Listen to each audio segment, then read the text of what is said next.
오늘 목장 첫 번째 이렇게 특송을 하고 밝고 즐거운 분위기인데 사순절이라 조금 무거운 주제의 말씀을 전하게 됐습니다. 그러나 십자가 또 주님의 고난 생각하시면서 주시는 은혜를 누리기를 간절히 소망합니다. 한 대학교에 벽보에 공지가 붙었습니다.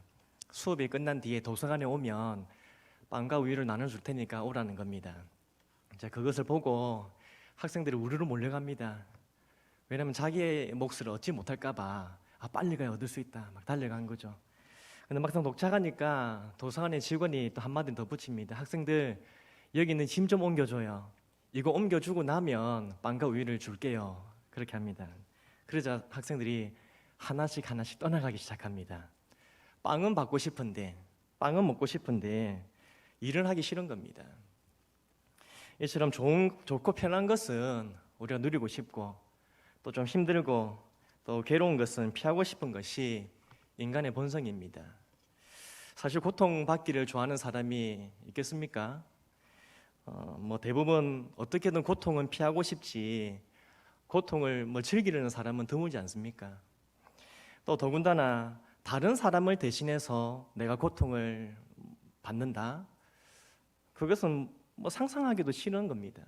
내가 받는 고통도 피하고 싶은데 남의 고통을 왜 받겠습니까? 오히려 자신이 받아야 할 고통을 남에게 전가시켜 주지 않는다면 다행인 것이죠. 그런데 오늘 본문에서 이 바울의 고백을 한번 들어보십시오. 24절입니다. 우리 다시 한번 읽어보겠습니다. 시작. 나는 이제 너희를 위하여 받는 괴로움을 기뻐하고 그리스도의 남은 고난을 그의 몸된 교회를 위하여 내 육체에 채우노라. 아멘. 오늘 바울이 고난을 자기 육체를 채우고 그 고난으로 인해서 받는 괴로움을 기뻐한다 고백합니다. 빌립보서 1장 29절에서는 바울이 이런 고백을 합니다. 그리스도를 위하여 너희에게 은혜를 주신 것은 다만 그를 믿을 뿐 아니라 또한 그를 위하여 고난도 받게 하심이라. 아멘. 하나님의 은혜로 구원을 선물로 받은 성도는 달라야 한다는 겁니다.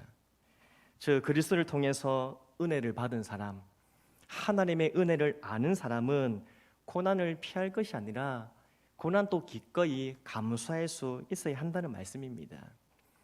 그렇다면 오늘 이 본문의 이 바울의 고백에서 우리가 먼저 한번 생각해 볼 것은 이 고난에 대한 정의입니다. 고난을 받기를 기뻐한다는데 고난이 뭔가? 24절 다시 보면 그리스도의 남은 고난이라는 표현을 씁니다. 바울이 그냥 고난이라 하지 않고 그리스도의 남은 고난이다. 문자적으로 본다면 이 그리스도가 받은 고난이 부족해서 그 부족한 부분을 채워야 한다. 그런 뜻으로 느껴집니다. 남아있다 하니까요. 어떻습니까? 예수님께서 받으신 고난이 우리를 구원하기에 부족합니까? 어떤 사람이 자신의 원하는 목적을 이루기 위해서 1인 시위를 하다가 결국 자기 몸을 불사르고 죽었습니다. 하지만 그의 죽음이 아무에게도 영향을 주지 못했습니다. 단지 몇몇 사람들에게 충격을 주고 도전을 주었지만 자신의 목적을 이루기에는 턱없이 부족했습니다. 이처럼 우리 주님께서 받으신 이 고난도 그 죽으심도 부족하다는 겁니까? 그래서 다른 어떤 노력을 더 해야 되고 누군가가 피를 더 흘려야지만이 된다는 것일까요? 결코 그렇지 않습니다. 우리 주님께서 십자가에서 죽으셨을 때 무엇이라 말씀합니까? 이렇게 죽으면 안 되는데, 내가 고난을 좀 더 받았어야 되는데, 지금까지 내가 했던 노력이 아무 소용이 없는데, 나의 죽음 헛된데, 그렇게 말씀하셨습니까? 아닙니다. 예수님께서 십자가에서 고난 당하시고 죽으셨을 때 무엇이라고 말씀하셨습니까? 다 이루었다. 다 이루었다. 예수님이 다 이루었다 하신 이 말씀에는 중요한 의미가 있습니다. 이 말은 인류의 죄값을 자신의 죽음으로 완전히 지불하셨다는 겁니다. 우리 인생의 죄의 문제, 그 죄의 저주를 자신이 흘린 피로 완전히 해결해 주셨다는 말입니다. 다시 말해 인류의 구속 사역을 예수님의 고난과 죽으심으로 완성하셨다는 겁니다. 그렇게 예수님께서 십자가에서 죽으시면서 다 이루었다 하셨을 때에 어떤 일이 일어납니까? 성소의 휘장이 위에서 아래로 찢어지죠. 히브리서 10장 19절 20절에서 이렇게 말씀하는데 같이 한번 읽어보시겠습니까? 시작. 그러므로 형제들아 우리가 예수의 피를 힘입어 성소에 들어갈 담력을 얻었나니 그 길은 우리를 위하여 휘장 가운데로 열어놓으신 새로운 살 길이요 휘장은 곧 그의 육체니라. 아멘. 무슨 말씀입니까? 예수님이 받으신 고난과 죽으심으로 휘장이 찢어졌는데요. 그러면서 죄인인 인류가 구원을 얻을 수 있는 새로운 살 길이 열렸다는 겁니다. 구원의 문이 열리게 된 겁니다. 그래서 죄인인 우리들이 예수의 피를 힘입어서 하나님의 보좌 앞으로 나가게 되는 것이죠. 그리고 하나님과 교제하고 하나님이 베푸시는 은총을 누리게 되었습니다. 따라서 예수님께서 고난당하시고 죽으시면서 다 이뤘다 하시고 그리고 휘장이 위에서 아래로 찢어졌다는 것은 예수님께서 인류를 구원하시기에 전혀 부족함이 조금도 부족함이 없다는 겁니다. 바울의 고백처럼 십자가의 도는 모든 믿는 자들에게 구원을 주시는 하나님의 능력이 되는 줄 믿습니다. 사랑하는 성도 여러분, 예수 그리스도의 고난과 죽으심은 지금도 나의 모든 죄를 사시고 인생의 어떤 문제도 해결하기에 부족함이 없는 십자가의 능력인 줄 믿으시길 바랍니다. 우리가 이것을 믿을 뿐 아니라 이 사순절에 십자가를 생각하고 주님의 고난을 생각할 때에 그것을 통해서 우리에게 주시는 은혜를 깊이 묵상하시면서 나의 영혼을 살리시는 그리고 나의 영혼을 회복시키시는 새롭게 하시는 그 은혜를 매일의 삶 속에서 더 깊이 더 풍성히 누릴 수 있기를 간절히 소망합니다. 다시 본문 돌아가면 이 예수님의 죽음과 이 고난과 죽으심이 우리에게 전혀 부족함이 없는데 왜 바울은 그리스도의 고난이 부족한 것처럼 그리스도의 남은 고난을 내 육체에 채운다 그렇게 했을까요? 바울이 말하는 그리스도의 남은 고난은 인류의 죄를 대속하기 위한 고난을 말하지 않습니다. 그 고난이 아니라 여기서의 고난은 주님의 교회가 하나님의 교회가 복음을 위해서 받게 되는 고난을 말씀하는 겁니다. 영혼을 구원하기 위해서 또 교회가 부흥하기 위해서 하나님의 나라가 확장되기 위해서는 반드시 수고가 필요합니다. 희생이 필요하고 고통이 따르게 되어 있습니다.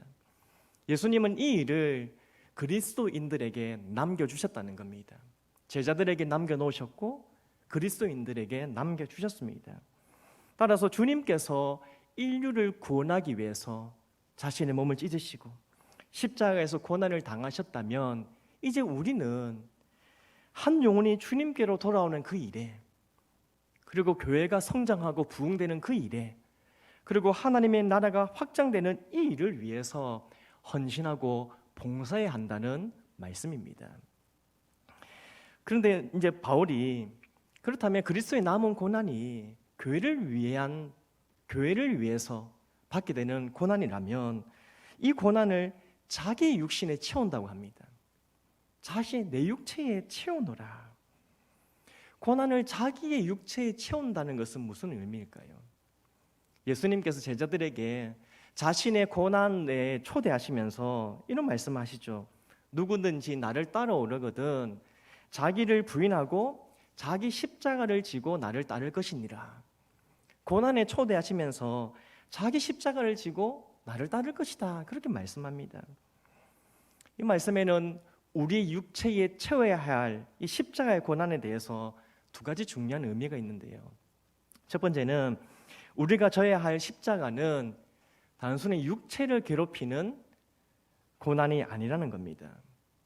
그런데 이 말씀을 간혹 오해해서 진짜 나무 십자가를 지고 전국을 순례하는 사람들이 있습니다. 아마 보신 적 있을 텐데요. 주님의 고난에 동참한다고 이런 사순절 기간이 되든지 고난 주간이 되면 정말 나무 십자가를 지고 이렇게 길을 걸어가는 겁니다. 어떤 사람은 자신의 몸을 괴롭게 해서 주님이 피 흘린 것처럼 자신의 몸을 괴롭게 해서 주님의 고난에 동참하겠다는 사람들이 있습니다. 실제로 필리핀에 가면 어떤 사람은 실제로 자신의 손에 못을 박습니다. 그러면서 주님의 고난에 동참하겠다는 거죠. 주님의 고난을 내 몸에 채우겠다는 겁니다. 하지만 주님의 의도는 이것이 아닙니다.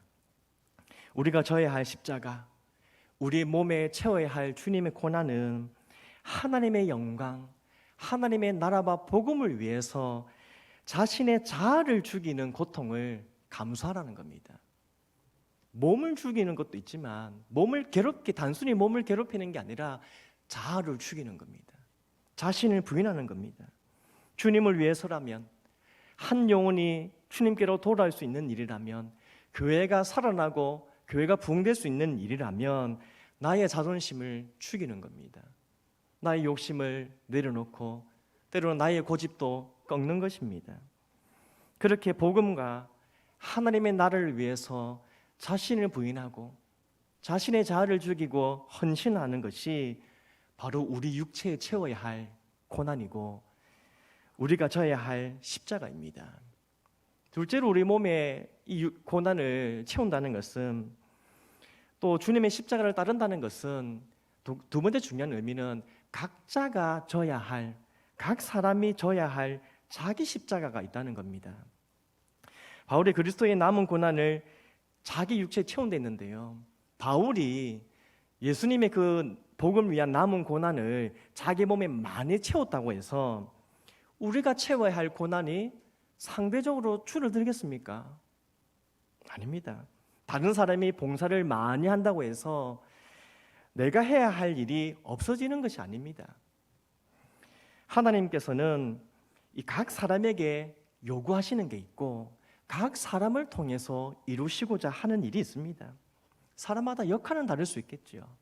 하지만 분명한 것은 내가 져야 할 십자가에 있고, 내가 헌신하고 내가 희생해야 할 부분이 있고, 내가 감당해야 할 부분이 있다는 것입니다. 하나님께서 우리에게 무슨 달란트를 주셨습니까? 하나님의 나라를 위해서, 또 교회를 위해서 어떤 일로 우리를 부르신 것 같습니까? 우리에게 맡기신 직분과 직무는 무엇입니까? 여러 가지 있겠지만 하나님은 우리가 무슨 큰 업적, 엄청난 일을 하기를 바라시는 게 아닙니다. 이런저런 핑계 대지 말고, 다른 사람이 저렇다, 저 사람이 저렇다 비교하면서 불평하거나 핑계 대지 말고 하나님의 나라를 위해서, 하나님의 영광을 위해서 그저 내가 해야 할 일을 성실하게 묵묵하게 감당해 나가는 것을 하나님은 바라시는 것입니다. 지금 우리가 있는 이 자리에서, 우리의 가정에서, 직장에서, 사회에서, 이 교회에서 하나님께서 나에게 맡기신 일, 나를 통해서 하실 일이 무엇일까? 그것을 고민하고 기도하면서 그 일을 묵묵히 해 나가는 것, 나의 십자가를 지고 가는 것, 그것을 주님께서 바라시는 줄 믿습니다. 특별히 주목할 것은 바울이 그리스도의 남은 고난을 자기 육체에 채운다고 했는데, 여기서 채운다고 하는 이 단어의 의미입니다. 바울이 내 몸에 채운다 했을 때 이 채운다의 헬라어로는 이 의미는 계속 반복을 나타내는 어떤 진행형의 단어입니다. 현재형의 단어입니다. 그 말은 뭐냐면 채운다 했을 때에 계속해서 새로운 고통으로 가득가득 채운다, 이런 의미가 담겨져 있습니다. 그냥 한 번 채우는 것으로 끝이 아니라 계속해서 새로운 고통으로 가득가득 채운다. 무슨 말입니까? 바울이 이 주님의 사랑과 이 은혜가 자신에게 마르지 않고 그 은혜가 자신 안에서 계속 넘쳐나고 그를 누리는 것처럼 그리스도를 위해서 받는 고난도 자기의 몸에, 자기 삶에 채워지는 것을 마다하지 않겠다는 겁니다. 주님의 은혜가 내 안에서 계속해서 흘러나온다면 주님을 위한 고난의 삶도 내 삶에 채우겠다는 겁니다. 사도행전 20장 24절에 바울이 이런 고백을 하죠. 같이 한번 읽어보겠습니다. 시작. 내가 달려갈 길과 주 예수께 받은 사명, 곧 하나님의 은혜의 복음을 증언하는 일을 마치려 하면은 나의 생명조차 조금도 귀한 것으로 여기지 아니하노라. 아멘. 이 고백처럼 바울은 그리스도를 위해서 받는 고난을 피하지 않았습니다. 예수 그리스도의 복음을 전하고 교회가 든든히 세워져 가고 하나님 나라가 확장되는 일을 위해서 핍박이 따르고 고통이 따르고 손해와 불편함이 있었지만 그것을 마다하지 않고 다 감수했습니다. 그리고 그리스도의 복음을 위해서 받는 이 고통, 그리스도의 고난, 그리스도의 복음을 위해서 당하게 되는 어떤 그 고통과 그 수고를 더 적극적으로 자기 몸에 채워갔습니다. 자기 목숨을 조금 더 귀한 것으로 여기지 아니하겠다. 그렇게 하면서 주님의 고난을 더 채워갔습니다. 이것이 바로 그리스도의 남은 고난을 자기 육체에 채우는 것입니다. 지금도 하나님의 은혜를 알고 그 은혜에 감사해서 그리스도의 남은 이 고난을 자기 육체에 채우는 사람들이 있습니다. 자기가 져야 할 십자가를 지고 그리스도의 남은 고난을 자기 몸에 채우며 주님의 일을 이루는 사람들이 있습니다. 그런 사람에게는 이런 모습이 나타납니다. 세상을 살아가면서 어떻게 하면 더 많이 벌고 더 행복하게 살까, 더 편하게 살까가 아니라 어떻게 하면 하나님을 더 기쁘시게 하고 하나님께 영광 드리는 삶을 살까, 그것을 고민하고 살아갑니다. 나도 관심 받고 싶고 나도 섬김 받고 싶지만 나보다 다른 사람을 더 챙기고 섬깁니다. 피곤하고 힘들고 봉사의 직무를 그만두고 싶은 마음이 여러 번 들지 않습니까? 하지만 주님을 생각하며 또다시 기쁘게 그 길을 걸어갑니다.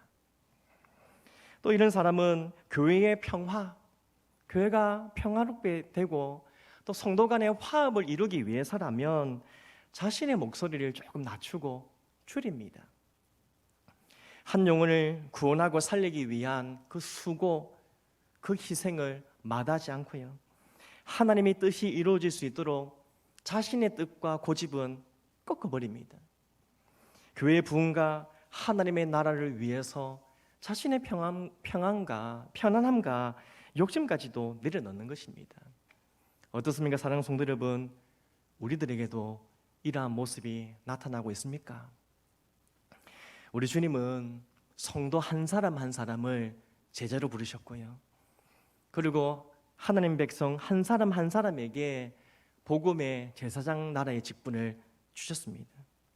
때문에 그리스도의 남은 고난, 이 하나님의 나라를 위한 주님의 남은 사역은 지금 나에게 주어졌다는 사실을 믿으시길 바랍니다.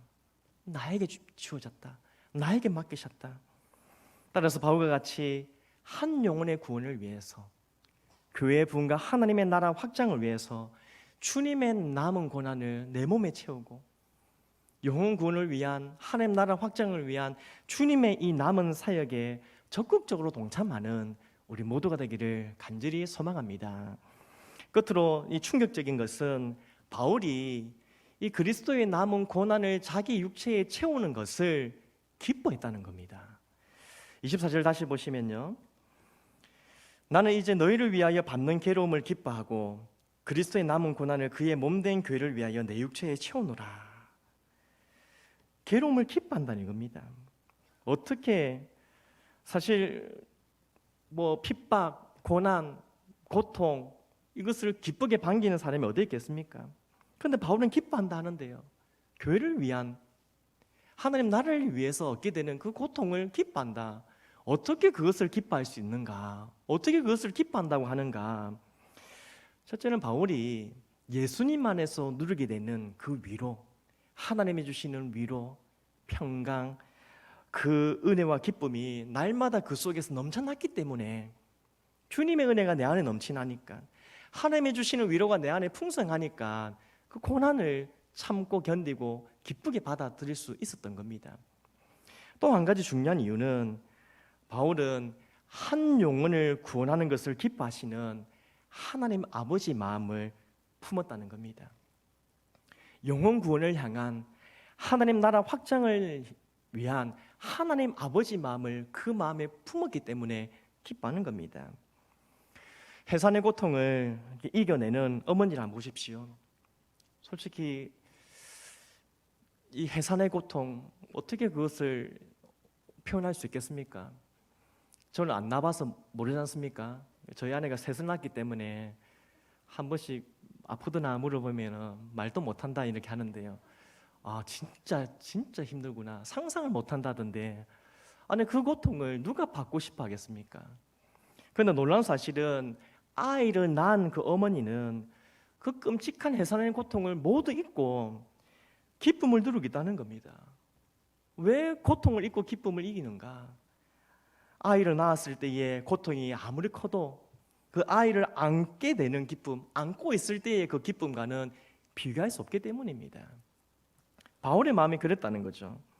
바울이 전도한 성도들을 두고 복음으로 낳았다 이런 고백을 하지 않습니까? 내가 복음으로 낳았노라. 바울이 복음으로 한 영혼을 주님께로 인도하기 위해서, 하나님의 교회를 세우기 위해서, 그 성도들의 믿음의 성장을 돕기 위해서 얼마나 많은 수고를 했고 얼마나 많은 핍박을 당하고 얼마나 많은 고통을 당했겠습니까? 하지만 이러한 고통이 한 영혼을 주님께로 인도했을 때 누리게 되는 기쁨을 이기지 못했다는 겁니다. 다시 말하면 바울은 자신은 힘들지만 골로새 성도들이 주님께로 돌아오는 것을 보고 또 그들이 믿음에 자라는 것을 보면서 기쁨이 넘쳤다는 겁니다. 그것을 보니까 도리어 즐거움이 넘쳤다는 겁니다. 사랑하는 성도 여러분, 복음으로 인하여 구원의 은혜를 누리고 하나님 나라를 가슴에 품은 사람은 이 영혼 구원의 갈망을 가지게 되는 겁니다. 그래서 피곤하고 힘들긴 하지만 나의 수고를 통해서 한 영혼이 주님께로 돌아온다면 정말 피곤하지만 나의 헌신과 수고를 통해서 교회가 또 이렇게 성장하고 하나님 나라가 좀 확장되는 것을 본다면, 그것을 보게 된다면 모든 피로와 수고가 씻어지는 겁니다. 그것을 씻을 만큼의 기쁨을 누리게 되는 겁니다. 하나님께서 나를 축복의 통로로 사용해 주셨다는 기쁨이 넘쳐나고요. 나를 통해서 한 영혼이 주님께로 돌아오는 그 역사를 보면서 내 안에 기쁨이 넘치고요. 나를 통해 나의 수고로 교회가 아름답게 세워져 가는 것을 보면서 내 안에 기쁨이 넘쳐나는 겁니다. 바라기는 오늘 우리의 가슴에도 이러한 기쁨이, 이러한 은혜가 가득하길 소망합니다. 그래서 복음과 하나님 나라를 위해서 수고하는 이 일이 사실 피곤하고 힘들죠. 괜찮습니다. 때로는 조금 포기하고 싶고 물러나고 싶습니다. 하지만 아무리 힘들고 피곤하고 어렵다 할지라도, 괴롭다 할지라도 주님이 주시는 기쁨이 내 안에서 충만해서 하나님이 부어주시는 그 기쁨을 누림으로 이 사명을 넉넉히 감당하는 우리 모두가 되기를 간절히 소망합니다. 말씀을 읽습니다. 사진 한 장을 한번 보시겠는데요. SFC 학생신앙운동 배지입니다. 여기 보면 가운데 손에 이 하트, 심장을 들고 있는 의미인데 가운데에 있는 저 그림은 이 칼빈의 신앙 고백이 담겨 있는 겁니다. 칼빈이 예수님의 어떤 희생을 통한 그 은혜에 크게 감격하면서 이제 더 이상 내 생명은 내 것이 아니다 이런 고백을 하면서 나의 심장을, 나의 생명을 주님께 드리나이다 이런 고백을 합니다. 주님께 나의 심장을 드리나이다. 예수님께서 나를 구원하기 위해서, 인류를 구원하기 위해서 희생 제물이 되신 것처럼 이제 나 또한 진리의 말씀을 위해서, 교회를 위해서, 하나님 나라를 위해서 헌신하겠다고 이 고백을 하는 겁니다. 나의 심장을 주님께 드리겠나이다. 그러면서 덧붙입니다. 즉시 그리고 신실하게 나의 심장을, 나의 생명을 주님께 드립니다. 즉시 그리고 신실하게. 어떻습니까, 사랑하는 성도 여러분? 예수님께서 고난과 희생을 통해서 우리에게 과분한 이 은혜를 주셨다면, 이 사랑을 베풀어 주셨다면 우리 또한 우리의 마음을, 우리의 삶을 주님께 드려야 하지 않겠습니까? 우리의 삶을 드립니다, 우리의 생명을 드립니다 했을 때에 억지로 마지못하는 것이 아니라 바울처럼 기쁘게, 칼빈처럼 즉시 신실하게 주님께 드려야 하지 않겠습니까? 바라기는 각자의 삶의 자리에서, 각자의 삶의 자리에서 우리에게 맡기신 십자가가 있는데 각자의 그 자리에서 복음과 하나님의 교회와 하나님 나를 위해서 받게 되는 그 고난을 기뻐하고, 그 괴로움을 기뻐하고, 그리스도의 남은 고난을 더 적극적으로 내 몸에 채워가는, 내 삶에 채워가는 그런 우리 모두가 되기를 간절히 소망합니다. 그렇게 우리 삶에 복음으로 인한 고난이 가득 채워질수록 하나님이 주시는 위로는 더 많이 채워지고, 그리고 하나님께서 기뻐하시는 이 복음의 열매가 더 풍성하게 맺혀지는 이 역사를 경험하는 우리 모두가 되기를 주님 이름으로 축복합니다.